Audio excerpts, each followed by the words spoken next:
Good morning all of you. आज हम निकालते हैं हिंदी फर्स्ट। हिंदी फर्स्ट में हमारे 12 चैप्टर हो चुके थे कंप्लीट और आज हम करने वाले हैं चैप्टर नंबर 13 सोहना। सोहना एक छोटी सी कहानी है जिसको हम पढ़ने वाले हैं। छोटू सड़क से जा रहे स्कूली बच्चों को देख रहा है। छोटू एक लड़के का नाम है जो क्या कर रहा है, स्कूल जो बच्चे जा रहे हैं सुबह सुबह उनको सबको देख रहा है। रोज़ सुबह जब बच्चे कंधे पर बस्ता टांगे हंसते बोलते अपने अपने विद्यालय को जाते हैं तो छोटू का दिल बैठ सा जाता है। छोटू सब बच्चों को जाते देखता है, सभी बैग टंगा के और अपने स्कूल जा रहे हैं और छोटू भी चाहता है कि उसको भी स्कूल जाना है ना। छोटू को भी लगता है कि मुझे भी स्कूल जाना है, लेकिन वो उसका दिल एक बैठ सा जाता है, यानी कि वो क्या कर सकता है, वो कुछ चाह कर भी कुछ कर नहीं पाता है। उसे अपना घर, माता पिता, बहन भाई और अपना स्कूल याद आने लगता है। वह भी ऐसे ही बस्ता लेकर स्कूल जाता था। उसको सब याद आते हैं कि मैं भी ऐसे ही स्कूल जाता था, मेरे माता पिता, मेरे भाई बहन सब उसको याद आने लगते हैं। परंतु अब तो यह सब सपना सा हो गया। ये सपना सा क्यों हो गया, इस कहानी को हम पढ़ेंगे तो हमें पता चलेगा कि ये छोटू ये क्यों काम करने लग गया है कहीं पर और क्यों ये सब उसके लिए एक सपना सा हो गया है। तभी ढाबे के मालिक की कड़कदार आवाज़ सुनाई दी। ढाबे पे काम करता है यानी कि छोटू, और उसके मालिक की आवाज़ आई एकदम से ज़ोर से, ए छोटू कहाँ मर गया, बर्तन क्या तेरा बाप आकर धोएगा।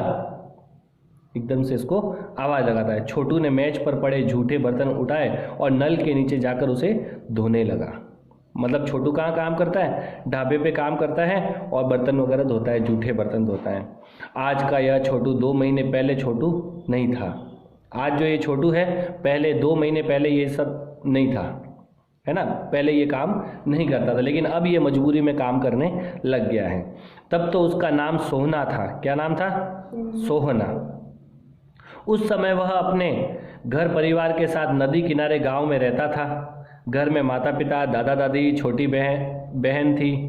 वे 5वीं कक्षा में पढ़ता था। कौन सी कक्षा में पढ़ता था वह? 5वीं कक्षा में पढ़ता था। और घर में ये सब रहते थे, गांव में रहते थे, एक नदी के किनारे। माता पिता भी थे घर में, उसके दादा दादी भी थे और उसकी एक छोटी बहन भी थी। और वो खुद कौन सी क्लास में पढ़ता था? 5वीं क्लास में पढ़ता था। गाँव के बच्चों के साथ वह भी स्कूल जाता। शाम को अमराई के दूसरे बच्चों के साथ लुक्का छुपी, कबड्डी, गुल्ली डंडा आदि खेला करता था। तो पहले मतलब उसकी जो ज़िंदगी थी वो देखो पहले क्या थी और अब उसकी ज़िंदगी क्या हो गई, चेंज हो गई पूरी तरीके से। ये क्यों चेंज हुई है ये भी हमें इसमें कहानी में पता चलेगा। घर पर धोरी गाय के बछड़े को सहलाता, सुबह शाम घर के छोटे मोटे कामों में हाथ बटारा। माँ उसे घर प्यार से सोहना कहती, अपने पास बिठाकर दूध रोटी खिलाती। माँ उसे प्यार से क्या बोलती? सोहना नाम से उसको बुलाती थी। एक दिन स्कूल में उसकी किताब खो गई। पढ़ाई के समय गुरुजी ने किताब न होने पर उसे एक थप्पड़ लगा दिया। उसके पास किताब उसकी खो गई थी, इसलिए उसके पास किताब थी नहीं और गुरुजी ने उसको थप्पड़ लगा दिया। सोहना के बाल मन को चोट लगी। बाल मन को मतलब क्या है? छोटे बच्चा जो होता है ना उसको बोलते हैं बाल मन। छोटे मन बच्चे का जो मन होता है उसको बाल मन बोलते हैं, ठीक है। सोहना के बाल मन को चोट लगी। शाम को घर आकर उसने पिताजी को बताया तो वह भी उसे डांटने लग गए कि अपनी चीज़ें ठीक से संभाल कर नहीं रखता। बस यही से सारी भूल शुरू हो गई। उसके मन में बैठ गया कि अब वह स्कूल में नहीं पढ़ेगा। बस इतनी सी छोटी सी बात पे उसने सोच लिया कि अब वो स्कूल में नहीं पढ़ेगा, घर पर भी नहीं रहेगा। सब उसे ही डांटते हैं। उसको ऐसा लगा कि सब उसे ही डांटते हैं और मैं अब घर पे भी नहीं रहूँगा और न ही मैं पढ़ाई करूँगा। एक क्षण को भी उसके दिमाग में नहीं आया कि ये लोग उसकी भलाई के लिए ही डांटते हैं।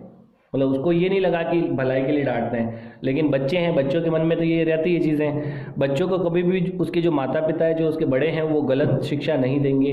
वो हमेशा उसका भला सोचेंगे और डांटते भी हैं तो उसकी भलाई के लिए डांटते हैं। लेकिन बच्चे क्या करते हैं? उसको मन में ले लेते हैं, नहीं मुझे डांटा तो डांटा क्यों, तो डांटा तो उसको भलाई के लिए डांटा है, ठीक है। तो ये चीज़ बच्चों को भी समझनी चाहिए कि माँ बाप उसे भलाई के लिए डांटते हैं कि उसके अच्छे के लिए डांटते हैं।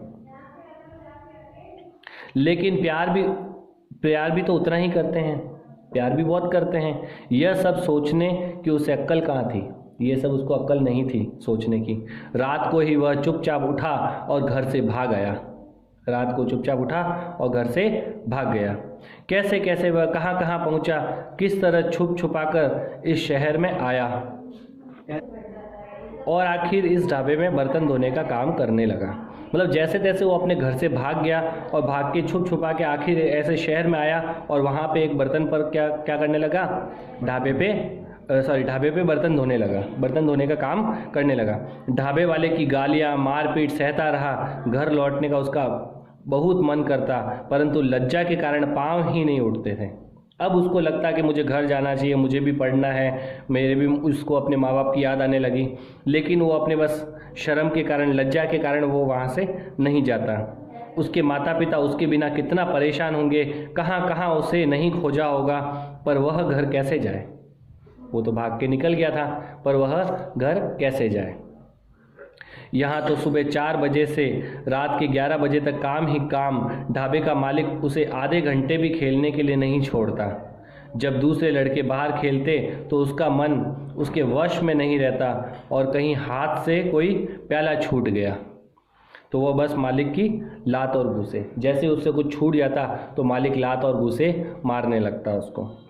तो सारा दिन डांट फटकार उसको मिलती रहती, उसको प्यार का नामो निशान नहीं था। रात को 7 बजे उसे नींद आने लगती, पर आराम कहाँ। नींद में ही वह मेजें साफ करता, पानी भरता, जूठे बर्तन उठाता। नींद में भी उसको ये सपने आने लगते हैं। शाम को उसे जल्दी खाना इसलिए नहीं देते कि वह जल्दी न सो जाए, और शाम को जल्दी खाना भी नहीं मिलता था कि वो जल्दी न सो जाए। 10 साल का बच्चा, काम खत्म होने तक उसे कुछ होश ही नहीं रहता था, उसे पता ही नहीं चलता। किसी कोने में लुढ़क कर सो जाता। किसी को इस बात की चिंता नहीं कि उसने खाया। सुबह 4 बजते ही मालिक फिर लात मार कर जगा देता। फिर वही काम, गालियाँ और लात घूसे। 4 बजे फिर मालिक उठा देता और वही गालियाँ, वही लात और घूसे वगैरह।